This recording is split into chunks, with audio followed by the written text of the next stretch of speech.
Hi, Michael Force here again. Welcome to BASE lesson number 6.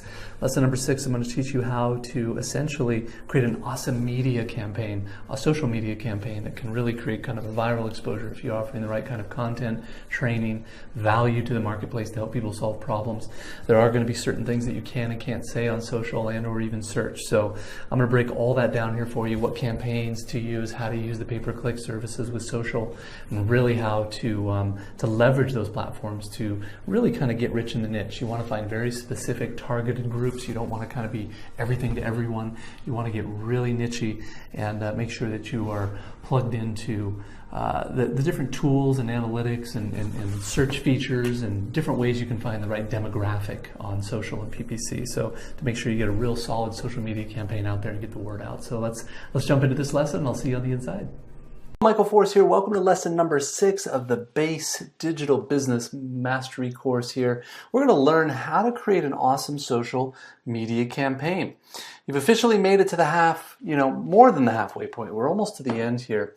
And I want you to take a moment and look back at all you've learned. The coaching videos, the PDF packs, the study guides, and even all of the information that you've really kind of consumed here. I want you to recognize how much you've grown, how much you've learned, and how much closer you are to creating the business that you truly want.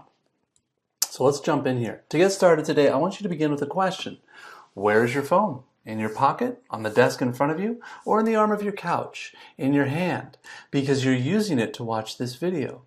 Are you using it to watch this video? No matter where it is, I bet it's somewhere close. If you're in a public place like a coffee shop or even in your office, look around. Press pause and just look for a moment. What do you see? Phones. Some people are doing the old-fashioned thing and using them to actually talk to another person, but I'm guessing that someone, and probably several someones within a few feet of you, is checking their email, double-tapping a picture, or composing a status update, or sharing a photo, or tweeting, or just switching back and forth between apps. Social media is like heroin. Luckily for you, as a business owner, it makes it a lot easier to find customers. We know where they're at, how old they are, where they live, and what they like and more. Even with all this information, social media marketing could seem overwhelming. I want to simplify this for you. Marketing is just like design. The real success in art isn't found in knowing how to use tools like Adobe, Photoshop, or Illustrator.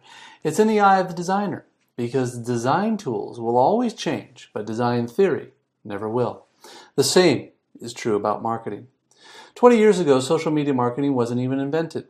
The strategies and tactics to optimize reach on a post or gain virality on a video or leverage the power of promoted tweet or pin or ads just didn't exist.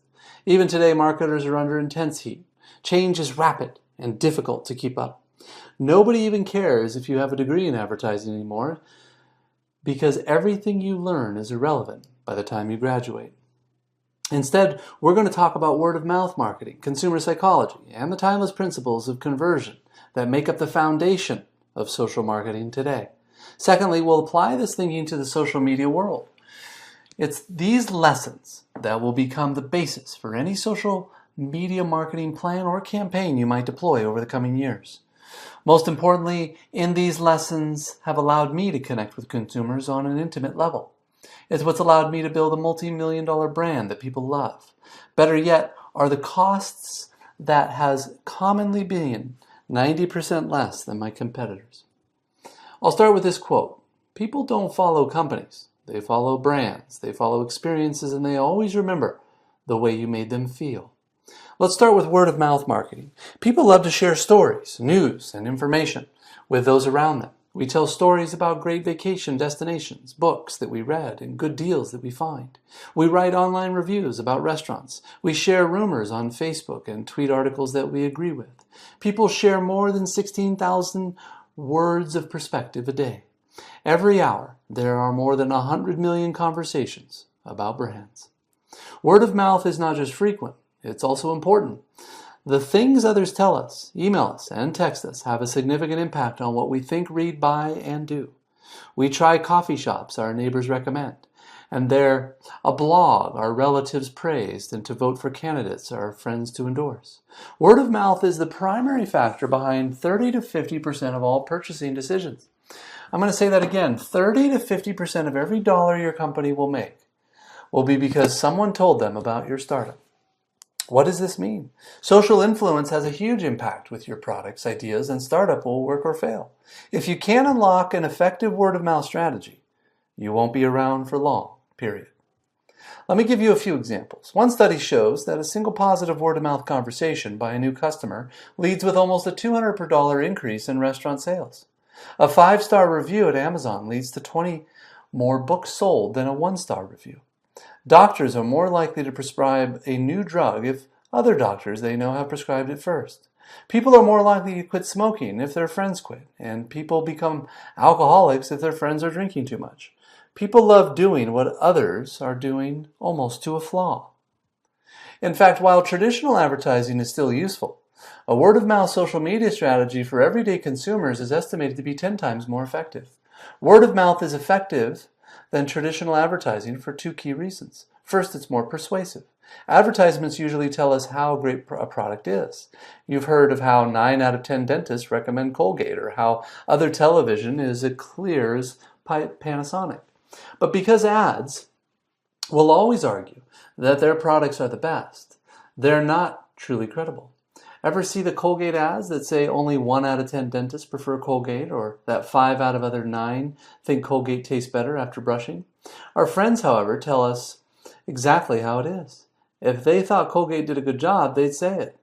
They also tell us if Colgate tasted bad, failed to whiten their teeth. If they saw a documentary about how harmful the chemicals are in their toothpaste, their objectiveness combined with the candidates makes us more likely to trust, listen to, and believe our friends.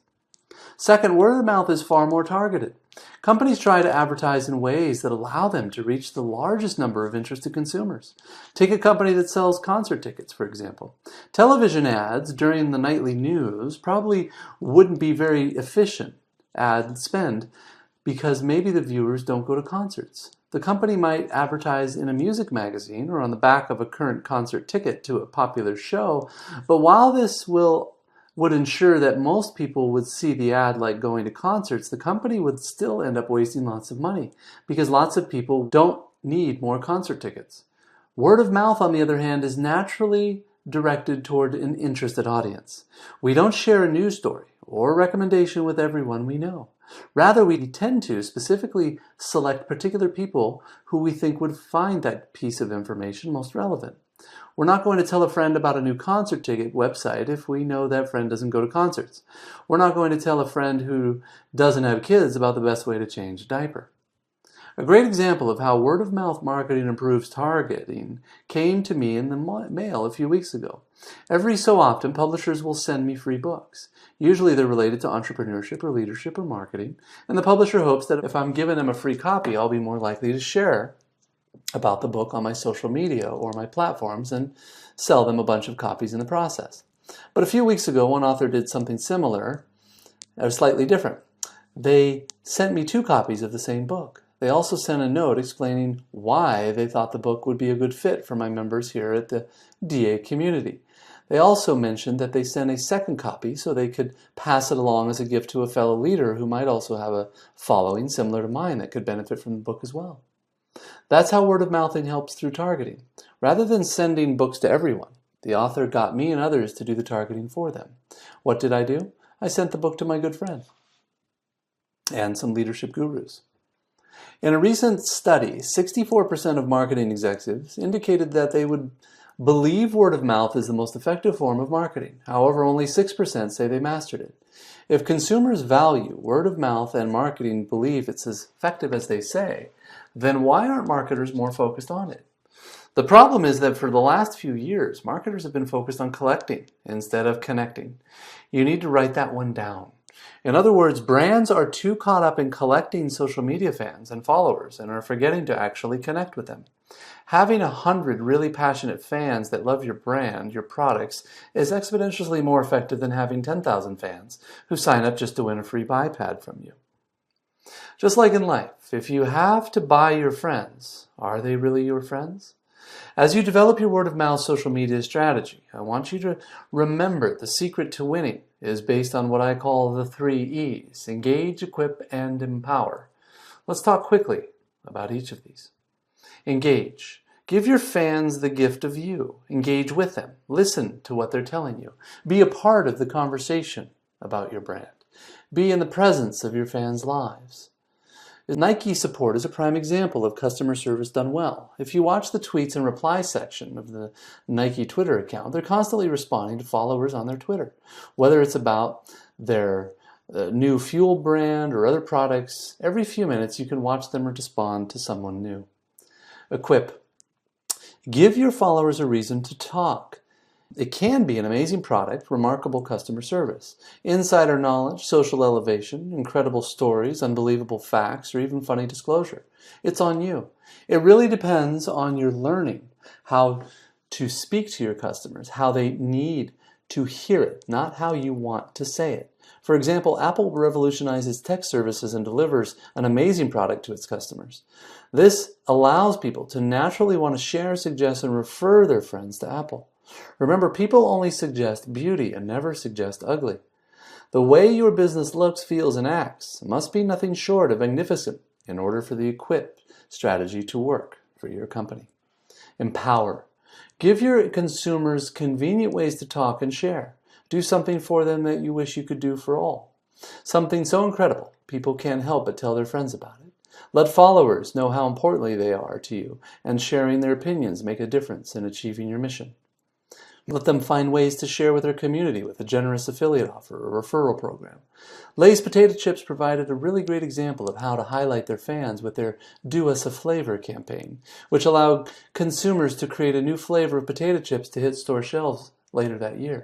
Over 3.8 million submissions were sent in 2013, making it one of the biggest marketing campaigns in the brand's history. People want to be empowered. You just have to give them the opportunity. Here's your first task. Define in detail 2 ways your startup will engage, equip, and empower your fans and followers. The date you plan to roll out your word-of-mouth marketing strategy, the items you'll need to put the plan into action, and what you expect the results to be within the next 90 days. Section 2, Beyond Word of Mouth. We're not here to just create word-of-mouth strategy or brand loyalty program or even hype. We're here to learn how to create customer evangelists on media. Social media. A loyal customer is often defined as one who buys from you on a regular basis. If you're an airline customer, a loyal customer, are usually those who accumulate the most frequent flyer miles. If you're a grocery store or restaurant or a cafe, perhaps your loyal customers were there who live within walking distance or easy driving distance. Their loyalty to you may be driven by convenience or just low prices. In effect, they're actually a repeat customer, not necessarily a loyal customer. But a repeat customer who purchases on the basis of convenience or low cost alone can easily morph into a dangerous customer, one who can actually authentically knows and understands your business because they shop there so often and might have a poor experience just one time that will fuel the need to spread the word to all who will listen. Because they have no loyalty to your brand, these people can quite literally remove thousands of who would be dollars right from your bank account. That's why as a business owner, you must always be identifying and converting buyers into customer evangelists. Similar to what we discussed earlier, customer evangelism spreads by word of mouth. It also spreads by word of mouth via email or the internet. But the main difference between word of mouth marketing and great customer service evangelists is that word of mouth marketing is the result of great product, service, or experience. Creating customer evangelists is what fuels the results in the first place. It's not allowing any customer to go on as an ordinary. It's the intentional act of caring for and nurturing every customer at such a level that they naturally go beyond just a buyer, beyond loyalty, and enter into the highest level of customer commitment. I know evangelism by nature is a religious term. It means dedicated promotion of a personal belief, commitment, or loyalty. But what does a customer evangelist look like? What do they actually do for a business? Here's a few attributes I've identified over the years. They purchase often and believe in your mission, product, and/or service. They are loyal and passionately recommend you to their friends, neighbors, and colleagues. They purchase your products as gifts for others. They provide unsolicited feedback and praise. They forgive occasional dips in service and quality, but you know when quality slips. They are not bought. Customer evangelists choose you, not the other way around. For example, I've seen some of the write passionate and personalized thank yous in our group. You know why it is that I've done very little marketing. The DA community continues to grow every single month. As business owners, it's a job to take notice of these people, leverage their willingness to support our brand, build a relationship and respond to their comments, invite them into the community, or give them a free product. While the evangelist chooses you first, it's not a bad idea to think of ways to encourage customers with an experience that might accelerate them toward the role as evangelist for your brand. Here's your second task. List 2 ways that you can identify and communicate with a current or future subscriber evangelist on social media. Secondly, list 2 ways that you can prompt customers with an incredible deal, freebie offer, or service that might lead them to become an evangelist sooner instead of down the road. The next section covers what I call the 5 laws of social attraction. These concepts are deep, and I want you to take your time to leverage each one of them over in your social media marketing campaign. But first, I'm going to preface this segment with an important statement. Do not yearn to be popular. Be exquisite. Do not desire to be famous. Be loved. Do not take pride in being greater. Be relatable, unmistakable, and you. Just as recipes often call for sugar to make something sweet, I kept noticing the same ingredients in ads that went viral, news articles that were shared on social media, or products that received immense word of mouth. After analyzing years of what I called social contagion, I noticed that the same 5 ingredients, or laws, were often at work. Law number 1 is social status. How does it make people look to talk about a product or an idea? Most people would rather look smart than dumb, rich than poor, and cool than geeky. Just like clothes we wear and the cars we drive. We talk about the influences and how others see us. It's social status. Knowing about cool things like an app that can take your heart rate and blood pressure makes people seem sharp and in the know. To keep people talking, we need to craft brands, products, and clever social media posts that help them achieve these desirable impressions. We need to find our startup's inner remarkability and make people feel like insiders. We need to leverage to give people fun ways to achieve and provide visible symbols of their status so they can show them to others. Critical question. How can your product or service offer online users an increase in their social status? Number 2. Lies matter. Can people see when others are using you or engaging in your desired behavior? The famous phrase, monkey see, monkey do, captures more than just a human tendency to imitate. It also tells us that there's hard copy, something you can see. Making things more observable makes them easier to imitate, which makes them more likely to be popular. This is why when you walk into a cafe with 20 glowing Apple logos on a sleek aluminum back, you find yourself embarrassed to pull out your non-Mac laptop. We need to make our products and ideas more public. We need to design products, websites, share images, social profiles, and initiatives that naturally advertise themselves and create behavioral residue that sticks to the people who want to see it. Critical question. How can you increase your presence in both the physical realm of your product and the social feeds of your followers? Law number 3 speaks to the feelings. When we care, we share. How can we craft messages and ideas that make people feel something? Naturally, viral content usually evokes some sort of emotion. A golden retriever who can dance is surprising. A potential hidden fee is infuriating. Emotional things can often get shared. Rather than harping on function, we need to focus on feelings. But as you learn, in marketing, positive emotions like fun, fear, or love, or humor, or hope increase sharing, while other things like sadness, real fear, weirdness actually decrease it. We need to pick the right emotions to evoke. We need to kindle the right fire. Critical question. How can you increase more emotion on social media?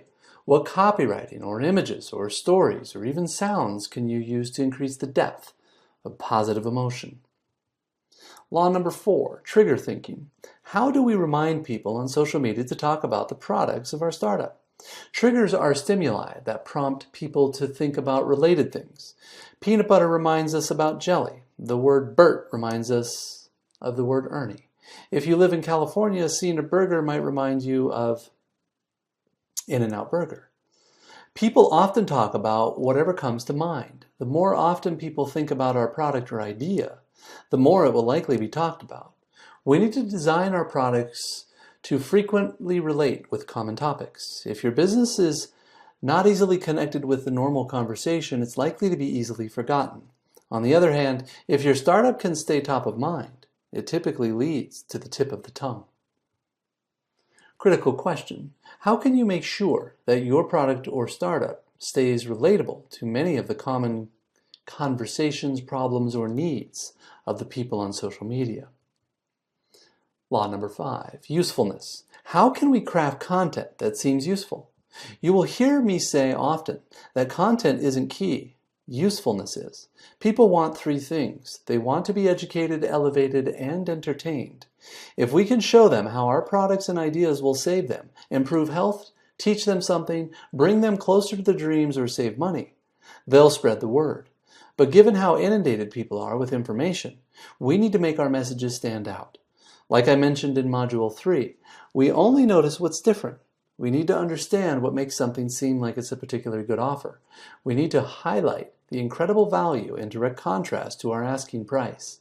We need to package our knowledge and expertise so that people can easily pass it on. Critical question: how can you show people on social media that the value of your product far outweighs the cost? Here is your third task. Answer each of the 5 critical questions in detail. Include concrete plans and dates to implement these changes into your social media marketing and strategy. While these laws of social attraction can help convert the common consumer into a loyal buyer, I want you to remind you of something. I see too many people forget it in social media. Make it simple, make it memorable, make it inviting to look at, and make it fun to read. Even the great Albert Einstein defined brilliance as making something complex seem simple. I expect you will learn to be brilliant in your social media marketing. For those looking for more tactical thinking on social media marketing, I'll leave you with the 9 quick timeless tips that helped me win big online. Tips that won't fade, and to help you in the walks of your entrepreneurial journey here. Number 1, do what you do and do it well. What you don't do well, outsource it, schedule it, or just leave it alone. It's okay if you're not good at Snapchat and Instagram and Tumblr and YouTube and Twitter and Pinterest. You get the picture. Pick a few platforms where you feel comfortable and invest there. But if you try to win on a platform you don't understand or don't have time for, people will notice and you will likely cause a poor experience for them with your startup. Number 2, design is more important than you think. Good design is the power of a brand. The next level is exceptional design. We must remember we're creating pieces of content that people want to share. I can tell you something I learned from a very wise friend. People don't want to be associated with something ugly. Instead, pay attention to the details. Exceptional design tells potential customers that they care. This is much about the smallest detail that they care about me. Followers crave authenticity, transparency, and vulnerability. We live in a world of highlight reels and false realities. People are homesick for a company that will not just manufacture authenticity, but actually be authentic. Customers want to be validated. They're not the only ones with the real realities of life. Social media doesn't always have to be marketing. It can be social. It can be truthful. It can be vulnerable. In a time where very few brands are brave enough to show behind the curtain, being real will actually bring real customers to your bottom line. Consistency is a part of your business. If you stop, so will your customers. Let's face it, social media runs on warp speed. Sometimes we just need a break. I'm rolling away from social media. Some people will say, too bad. If you're here to compete, you're just keep the game going on no matter what. You can schedule or hire someone to manage this piece for you, but you cannot stop. A startup requires a brand building, and brand building requires relentless dedication to churning out new content. I know it's exhausting, but it comes with the territory. Know the culture, difference between each social media network. You can't convert what you don't understand. It's just that simple. I've seen too many people jump into a new social media platform before learning the best practices. Sadly, everyone who does understand it is watching you make a fool of yourself when jumping into a new network. I suggest spending 30 days following the best accounts and engaging with users before making your first post. Focus on adding 3 times as much value for every time you ask for something in return. Successful social media is founded on generosity, to provide useful and valuable content that educates, elevates, and entertains your followers. It's okay to ask for a sale, but only after users feel indebted to you. Show your following value. Make them thankful that they actually follow you. Number 7, every post has a purpose. I break my post down into 3 categories: a sales post, an engagement post, and a community value post, but never mix them. If you're doing a sales post, then make it clear if you want them to buy something. Be clever, but don't expect to get the same level of likes or comments as you would with an engagement post. If you're doing a community value post like a blog or a video, don't expect to sell a lot of products. The art of social is intentionality and clarity. Number 8, 60% of the U.S. lives on East Coast time. Pay attention to when you post. Don't forget that social media sphere has a time zone. Leverage your analytics to understand where your customers live so you can post at the most effective times throughout the week. Number 9, be nice no matter what. People will oftentimes complain, tear you down, or talk bad about your brand on your page, but remember, don't take anything personal. What others say and do online is almost a projection of their own reality, their own pain, and their own struggle. When you are immune to the opinions and actions of online mockers, you won't be victim of the needless. This leads us to our final task. I believe people learn by teaching. That being said, I'd like you to write a 500-word blog post or article on 2 of the 9 timeless social tips that I covered above. This concludes this module's coaching video. Let's go over what we've learned today. Number 1, the social science of word-of-mouth marketing and how important it is. Number 2, the secret to creating customer evangelists. Number 3, the 5 laws of social attraction. Number 4, the 9 timeless tips for social media. You have 4 important tasks to do here. Number 1 is define in detail 2 ways your startup will engage, equip, and empower your fans and followers. The date you plan to roll out your word-of-mouth marketing strategy. The times you need to put into the plan, and what you expect the results to be within 90 days. List 2 ways you can identify and communicate with current or future customer evangelists on social media. Second, list 2 ways you can prompt customers with an incredible deal, freebie, offer, or service that may lead them to becoming an evangelist sooner down the road. Number 3, in the Laws of Attraction section, answer 5 of the critical questions in detail, including concrete plans and dates to implement these changes into your social media marketing strategy. Number 4, write down a 500-word blog post or article on 2 of the 9 timeless social media tips covered earlier. Next, to finish this lesson, you'll want to read this month's short PDF pack, then complete your study guide and checklist. This shouldn't take longer than 90 minutes. Also pick up a copy of this month's recommended reading, audio, or print before going on to the next module. Lastly, the next lesson is all about growth hacking and through analytics, tools, and reporting. Here's a sneak peek into what you're going to learn. Number 1, how to set up an entrepreneur's dashboard, how to growth hack your way to profitability. Number 3, premium tools I use to operate my business. Number 4, how to learn to earn on lean reports more than feelings. Thanks for joining me today. Remember, by doing what we understand, you can go out there and do what you've learned here today in practice. In light of making sure that you stay up on your recommended reading, I'm going to leave you with this quote. The man who does not read books has no advantage over the man who can't read them. Thanks again, and I'll see you on the next session. Take care.